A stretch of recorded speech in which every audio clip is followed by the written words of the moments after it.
Headline News, Emma and hi, Isabel. Hi. Lovely to see you guys. These are pretty bad numbers. We all expected inflation to fall a little bit to below 10%. We actually went up. We went up to an annual rate of 10.4%. No one saw this coming. It's a lot worse than anyone expected. It means inflation's going the wrong way. The government wants to see it go down. The Bank of England wants to see it go down. But we're just not moving in that direction. Big problem was food. Food prices are up 18.2% on a year-on-year basis. That's the highest we've seen since 1977, which you probably don't remember, but this was a time of such great inflation. Seeing food prices rise this rapidly is quite shocking. So just for context, in December, inflation was 10.5%. In January, it was 10.1%. So everyone was saying, great, it's going in the right direction. And now we learned this morning that in February, it was up to 10.4%. We're back up. And yet here we are just a week on from the spring budget when the OBR came out and said by the end of the year,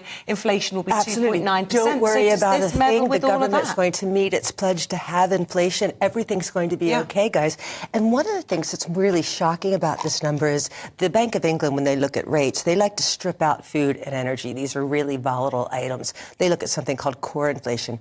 That's going in the wrong direction as well. So it's really problematic for the Bank of England. Their meeting tomorrow, Andrew Bailey has sort of indicated that he'd like to pause in raising rates. He realizes that some of us are starting to squeal here. This puts him in a really difficult position. The bank is has a real dilemma here. And I guess one of the mechanisms in all this is interest rates, and yet there's all this fear about the impact of interest rates on the banking sector. We've had the bank in the States going under, we've had all the merger with Credit Suisse, and we were expecting to see interest rates go up this week.